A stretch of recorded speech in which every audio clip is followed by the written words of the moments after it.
Yeah, it was Father's Day. We got the 2 o'clock in the morning call. And we wouldn't get her because she had taken And all I those had to go pills. get her. I had to get her out of the dorm And at 2 she's o'clock pretty in broke the morning. because of taking all those pills. The stress BPD puts on families is significant. It's chaos. It's, if I were to tell somebody some of the things that I experienced on a day-to-day basis, number one, they probably wouldn't believe me. Some of the things I didn't believe. I talk about it like collateral damage. You know, everybody gets affected. You know, it's like if a bomb blows up next to you, you may not get blown up, but you are affected by it. It's nuclear on a relationship. It's scorched earth, arid desert. You feel hurt because I'm using a harsh voice in the household, and it reminds you of all the times when I've yelled at you. Yes. It hurts my feelings to have to talk to you like that. It really did take a toll on me. I didn't know what I was contending with. I didn't really have my feet on the ground. I literally, in my mind's eye, saw myself as in the ocean, adrift, trying to tread water, trying to keep my head above water. I've got 2 kids facing a second separation, which I thought was probably going to be final. So I think it takes something extra to help kids to understand and to really register in a deep way that it is not about them. When it comes to my kids, I'm really worried that they're going to have, bad role models when they look at me with my condition, the way I handle emotions. And I hope that they're not then attracted to women that can't handle their emotions very well, because I know that you often tend towards those that have a problem that you grew up with that you couldn't solve. And I don't want them to have the kinds of painful relationship that my husband and I have had. Know about the million times I've lost it all before. EJ's brothers and sisters, their life has been tremendously impacted. I think that, Allie, as a young girl, just experienced and heard things that I would not have wanted my, young teenage girl to know.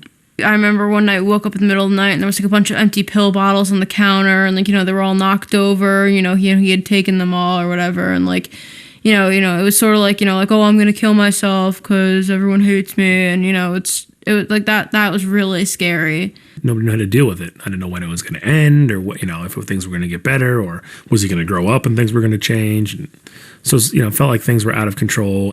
Every time Chrissy would explode or be upset, I certainly would feel intensely guilty that I somehow was either doing the wrong thing or had not figured things out when I should have. And so I would then overreact to whatever Chrissy was doing, and it was making the situation worse. It destroys families. It destroys lives. It takes lives that have been going on one track and moves them to a complete other track. There's tremendous grief in the families. There's disappointment. There's non-acceptance. There's feelings of impotence, like a black hole. It absorbs all the energy in the family because you're constantly worrying about this person. It's very common for family members to experience a deep sense of isolation, that they're adrift and left to deal with this disorder by themselves, unsupported and with no place to turn. I've wanted support. At times when I felt like, am I the only one dealing with this? I need to talk to somebody, but I need support with people that know what I'm going through and can relate to what I'm going through and the chaos. What are we going to do? What can we do? When families get overwhelmed and they're at wit's end and don't know what to do, the place to start, of course, is to let go of blame, to let go of judgments that they're supposed to have done something different or better, and to start working on radically accepting, okay, things just are the way they are. It is a process of adjusting hopes and expectations. You don't have total freedom. You know, Latonya and I can't just enjoy us. She was living in her private hell, and I wasn't any happier for myself because was I going to have to deal with it the rest of my life? Because it was something that it was breaking me. Let's get it over there. Come on, please. Oh God. Family members do things that are not optimal, but if we're doing the best we can, we're doing the best we can. That wasn't so bad. I guess it wasn't. Family members also can seek out information. Seeking out good, effective knowledge is really important. There's nothing as critically important as information, learning about the illness. When we were in the throes of the illness with Chrissy and we didn't feel that we knew what to do and we didn't know much and we felt really powerless and really hopeless and really down, we also weren't able to be particularly good parents at that point because you feel so buffeted by things. I think what I've always felt bad about was I know that there are a lot of times that I said things which made you feel worse. As our information about the illness has grown, as our ability to feel that we could be helpful to Chrissy ourselves simply by our level of knowledge, and we could help Chrissy find help, and we became stronger, more empowered. We were also able to be better parents. We began to be real parents again that could set limits for her, that could guide her and basically be advocates for her, but not enablers of her. And that's been one of the critical pieces. Family members also can seek out organizations and programs specifically for them. They may be lucky enough to find a therapist or a treatment program in their community where they could get family therapy or some kind of family interventions or education in their local clinic or community mental health center. If you've got a child who maybe at age 12 or 13 starts exhibiting symptoms, then maybe you would have a better chance at getting the proper counseling and or medication, because at age 18, Gregory just said, that's it, no more pills. An emerging resource for family members are psychoeducational programs that specifically focus on BPD. One of these is offered by the National Education Alliance for Borderline Personality Disorder, or NEA-BPD. Perry Hoffman is director of NEA-BPD. In consultation with Alan Frazzetti, we developed this program called Family Connections, which is a 12-week course for family members given by family members. It has 3 components to it. It has education. We present to family members the latest research. We present to them the most recent articles that are out there. So that's the education that we do. Then we teach them a set of skills based on DBT or dialectical behavior therapy. Many of the skills are adaptations or taken straight from Dr. Linehan's manual. And then we help them develop a support network. We've been very lucky that NAMI, the National Alliance on Mental Illness, has been quite supportive of this course, and so we actually run it out of some of the NAMI offices.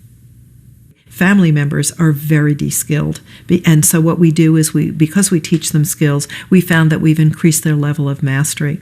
I think there's enough cheese in there. For many family members, participation in the program was the first step in learning how to effectively cope with BPD. What's the sauce? I like cheese, man. Yeah, you don't have to raise your voice. Want some bread, Al? Sure. I mean, I did what I thought were all the right things. We played together as a family. We were very involved in our synagogue. We had, big family parties for Hanukkah and Passover, and everything was always centered around the kids.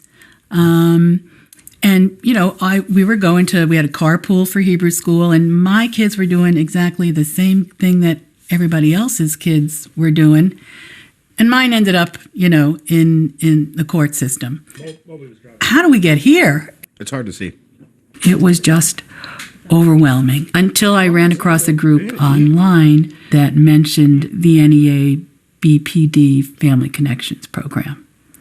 And that was sort of the beginning of getting some help. It's basically a program that combines education as to the nature of borderline personality disorder, along with skills for how to communicate with someone with BPD and how to sort of cope with it, and different ways to organize your life, perhaps from how you had been. And it's designed to help the family member get to a greater point of calm within themselves, irrespective of what's going on with the family member with BPD. It has given us a tremendous ability to, reflect on what we're going through versus what other people have. We knew we were all kind of in a bad place. As parents, Stacy and I have consciously tried to be less reactive, to not jump to some conclusion or a judgment about what it is that she's saying or what it is that she's done.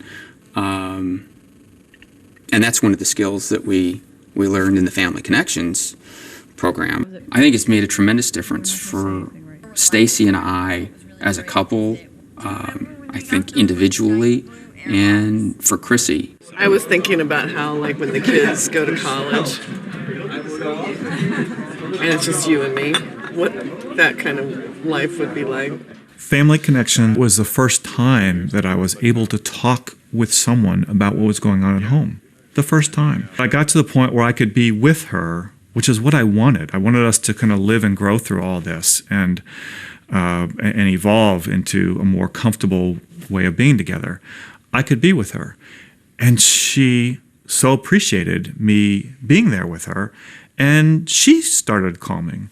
And so my responses were not escalating the way they used to. I was ready to leave. I just was at a loss for how to deal with my husband. And when he started going to Family Connections and learning a lot about what it's like to be a borderline personality disorder patient, he actually had a lot more empathy, and that in itself was enough to win me back, I guess. I think it's kind of neat that we're starting to really have a place. I mean, physical, but there's also kind of a place where we can even be talking about things like this, looking back. Because even 2 months ago, I would not have seen us being able to talk about this stuff. Another BPD-focused family support program is the Treatment and Research Advancements Association for Personality Disorder, also known as TARA. We feel that the families are an integral part of this whole picture. We teach families how to cope with their loved one with borderline personality disorder, and have developed a unique program that addresses the issues that families come to us with, and that will give them coping skills so that they can avoid crises, suicide attempts, and not feel so helpless in the face of this scourge of an illness. We need to customize the environment for the person with BPD to reduce stress for the person with BPD. And that is what our aim is. So in order to do that, you have to bring down the family anger, get the family aboard to understand that this is an illness that is beyond the control of the person, and then teach the family how to be effective. So not to be right, but to be effective. In addition to Family Connections and TARA, the National Alliance on Mental Illness offers BPD education and support programs through their local affiliates. In other areas, community-based mental health support groups that address BPD may be available. And I think maybe that's what people don't understand the most about borderline personality, is the person that suffers with those characteristics doesn't want to be that way. They don't take any great delight in not having good relationships with their parents or their siblings. There is a group that meets in our area, the Borderline Personality Disorder Support Group. And it is for both people who have the condition and their family members.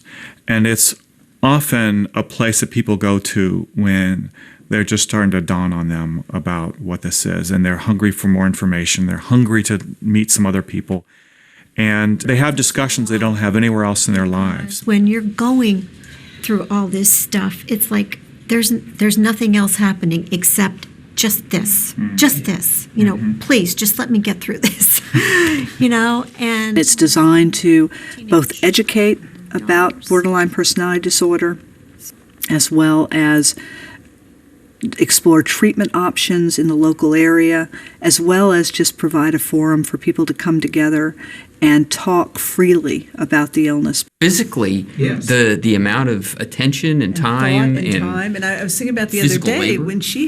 when we've had a full, 12 hours of work, and she has a meltdown at 11 o'clock at night, and we're just like, there's nothing there, but there has to be, and then but it really is. It's the energy is tough, and that's The easiest people for you to talk to about the illness and the impact that it's having on you, the impact that it's having on a family member, or with other people who've dealt with it. You see how you are. One topic that often comes up in family support programs is the issue of balancing the needs of the family with those of the person who has BPD. People that didn't know this child. The challenge is knowing how to set limits or boundaries without triggering an emotional reaction and making matters worse. The answer is to communicate with the person who has BPD about what behaviors are unacceptable and why. In terms of dealing with borderline personality disorder in our daughter, I'd say LaTanya and I have become better at it. It's still tough. It's difficult. But LaTanya bites her tongue and it's wearing her out. I think she's more stressed over it than I am because she's in direct line of fire.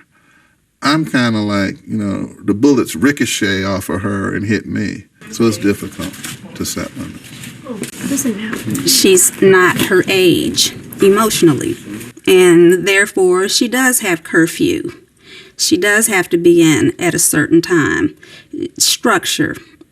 I've had to provide structure for her just so I can have structure. The issues surrounding setting boundaries are complicated.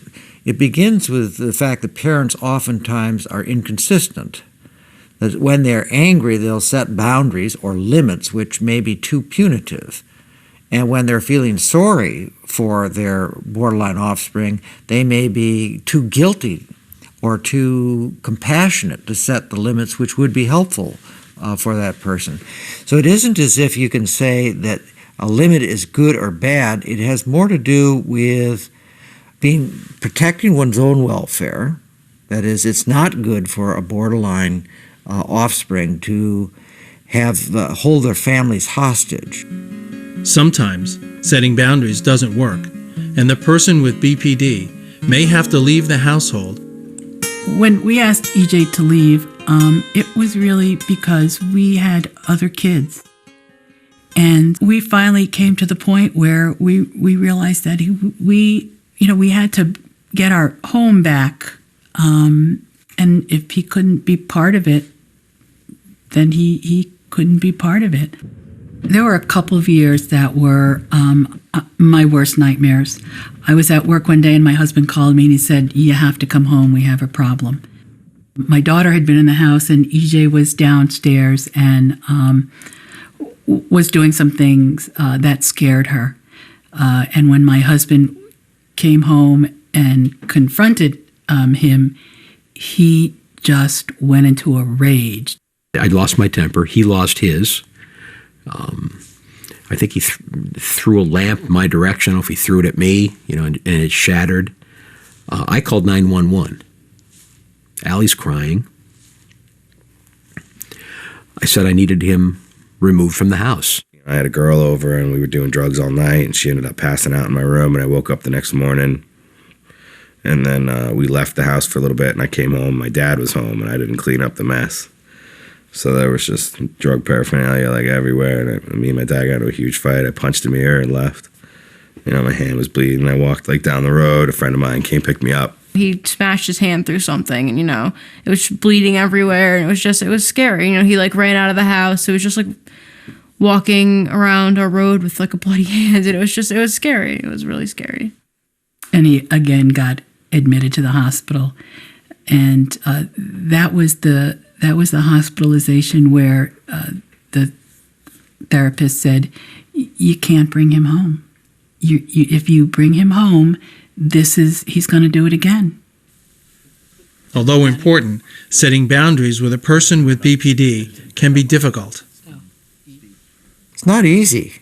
And one of the most important parts of setting any limits is to get both parents to agree to it and have it be a limit that they both can uphold. Walking on eggshells and reinforcing maladaptive behavior is not helpful. Parents, family members need to learn, spouses too, need to learn how to set effective limits, orient the individual ahead of time that if they choose to do this behavior, then X or Y or Z is going to happen, and be upfront about that so the individual is not blown away later by the consequence.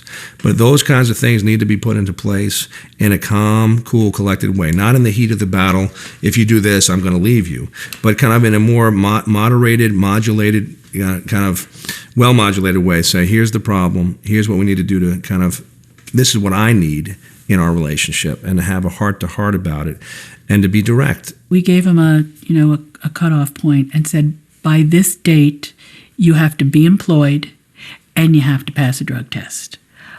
Otherwise, you're choosing to live someplace else. In this house, you need to work and you need to be drug-free. And when that date came, he just didn't even bother to take the drug test. He said, all right, well, I guess I'm out of here. And he had to leave. And I'll never, ever forget that day. And we were all sobbing. He couldn't believe what he was hearing. When she kicked me out, all I could focus on was, how could you kick me out? How could you do that to your own son? Blah, blah, blah, blah. More focusing it like her fault. I thought he's going to hate me for the rest of his life. I cried more during that period of time than I ever have in my whole life. I did not think it was possible to cry anymore. It took me a while to understand and for me to be able to forgive her, but I think now I look back on it, I know it was maybe even harder on her than it was me.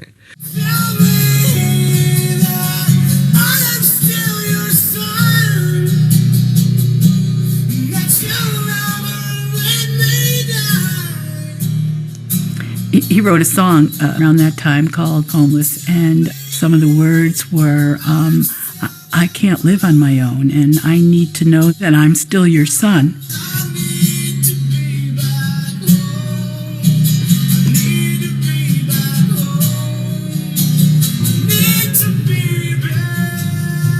It's good not to be there anymore.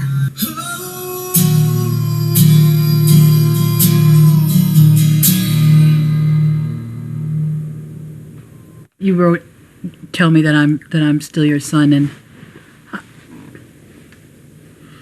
I know that at the time you didn't understand why you couldn't be here. Why we had to ask you to leave, and I didn't know if you would ever understand why we had to do that, and it just made me so sad to think that you believed that we would just cut you adrift, that we would just let you go and not ever let you come back. And I didn't know how to tell you. There was no way to tell you that we loved you and we wanted you and needed you to be with us again, but at the time it just couldn't be. Setting boundaries and learning skills for coping with EJ's BPD did make a difference. When it came time for Allie's bat mitzvah, he said, I really want to come.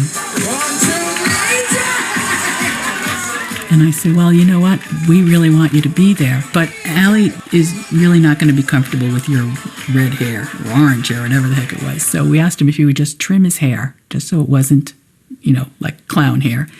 And he said, okay.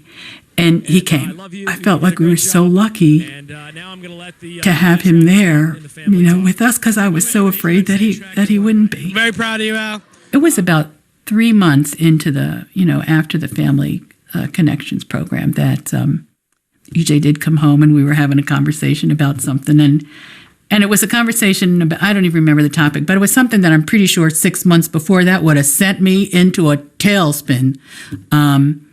And we were able to have the conversation, and that's when he said to me, since you've been in this program, you're better. Thank you. and we are better. You know what? We're better now. Had we not taken care of ourselves, because that's part of it, you have to take care of yourself, because there's nothing you can do to change that person.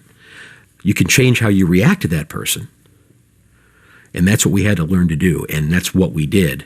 And it turned our whole house around internally to like a 360 degree, like totally opposite, where if we knew what to say, the whole episode of anger and what we call rage episodes diminished, and eventually with EJ disappeared. The key to setting boundaries is not to react strongly to a person's behaviors, but rather to understand that internal emotional pain is what's fueling those behaviors. I don't ever want to go back there. Ever. Nope. Nobody sets out to be borderline. It's not something somebody signs up for. So their relative is not doing these things to get back at them, to be manipulative. They're suffering. And I think when families get the idea that their relative is suffering, it really changes the dynamic of how they interact. One way to improve the family dynamic is by letting the person who has BPD know how much they're understood and accepted. You've learned so much, and I think, you're very much a part of why things run so smoothly now. It's not just that we've made changes and stuff, but you've made changes. You got to be able to sort of get away from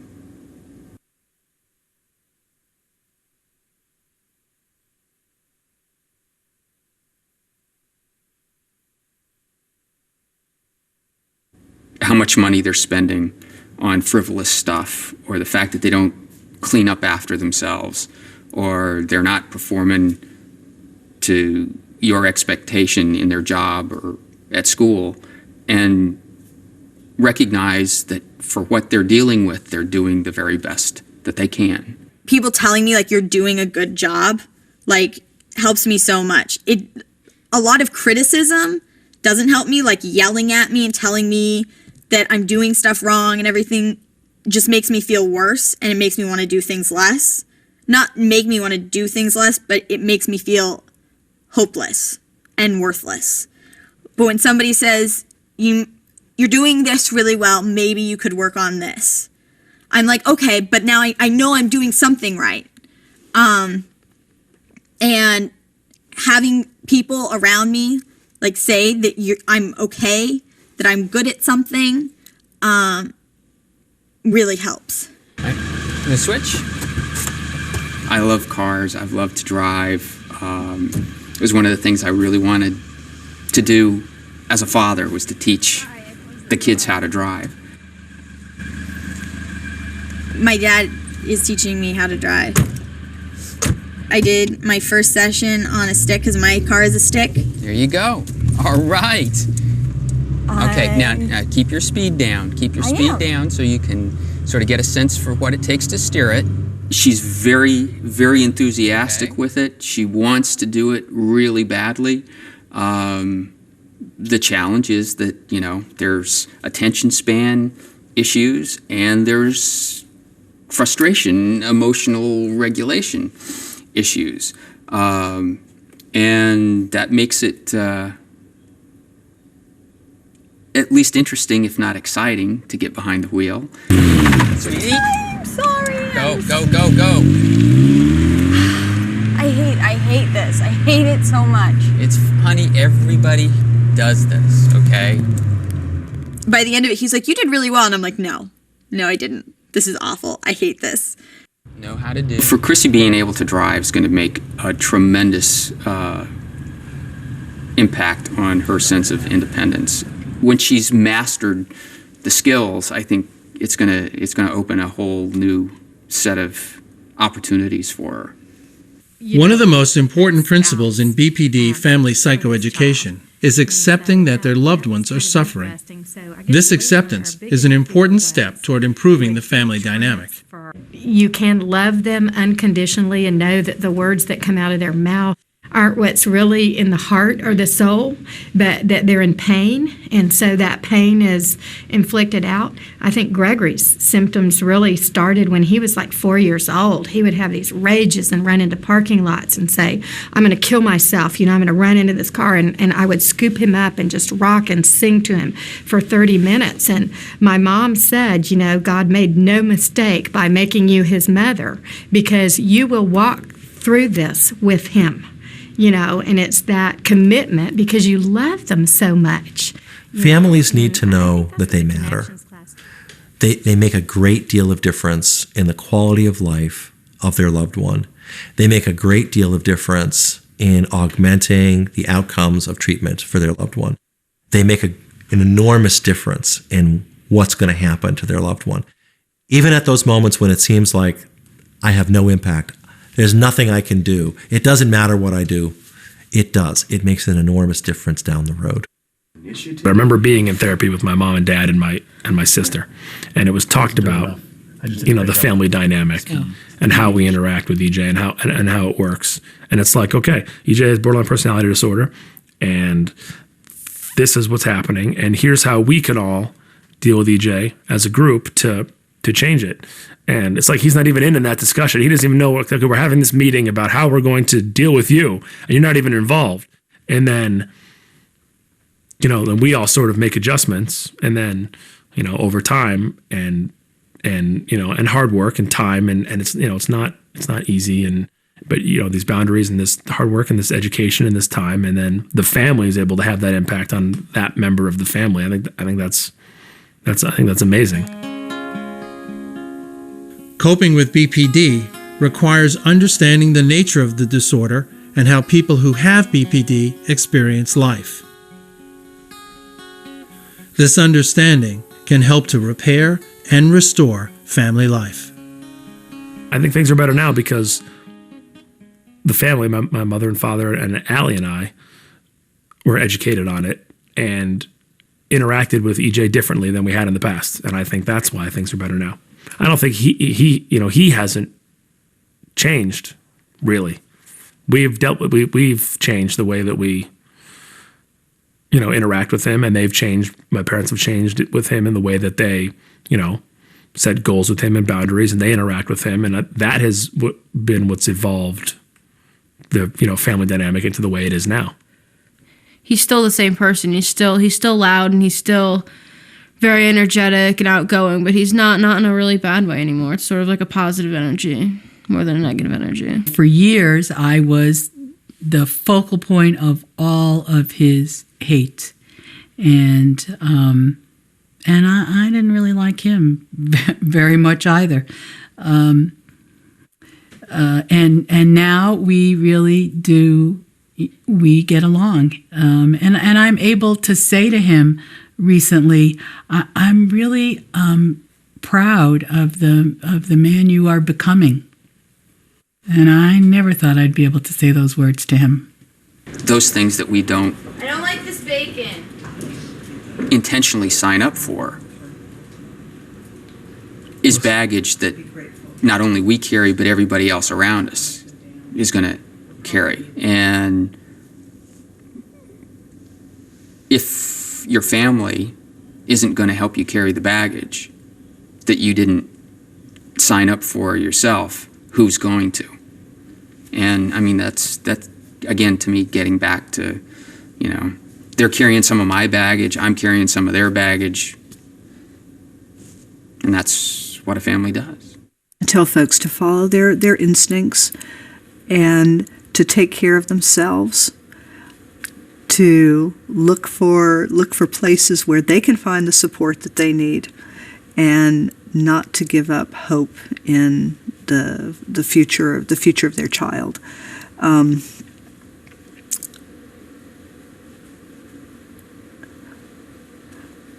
I think the biggest thing is that in this case, ignorance is not bliss. Information is bliss. The more that one understands about the illness of borderline personality disorder, the more that one is in touch with people who understand about it, who are curious about it, who are committed to working with it, the more empowered one can feel. Do you think I'm going to turn that person? No, I don't. But it's a temptation that you constantly I know, but have to. I have a lot of temptations, and I think I do all right. You do very well. So, whenever we have to talk about something that she disagrees, she tends to get really emotional and kind of outburst. And I just want to have a civilized conversation, and I get really annoyed and say, why can't you just be normal? Or I'll say, Mom, your condition's acting up. We'll just have to talk about it later. And she'll nod and she'll understand. And that works a lot. That works really well when I say that to her. No job and no assets. That's so what's the bad thing of having if I even get $500 or whatever? Because I've always had to kind of think what my mom is thinking. I can always understand where a girl's coming from, even though I don't necessarily agree with it. Well, I think it's something that we need to talk about.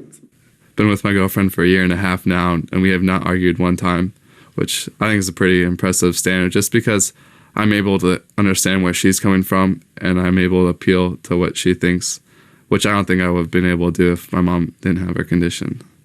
I've grown a lot through this, and that's been very helpful for me. I feel like I'm a far better parent than I otherwise would have been, and a far better spouse than I would have been. So it has helped me. Don't get me wrong. I'm not asking for the condition, and in a moment, it'd be great not to ever have had it.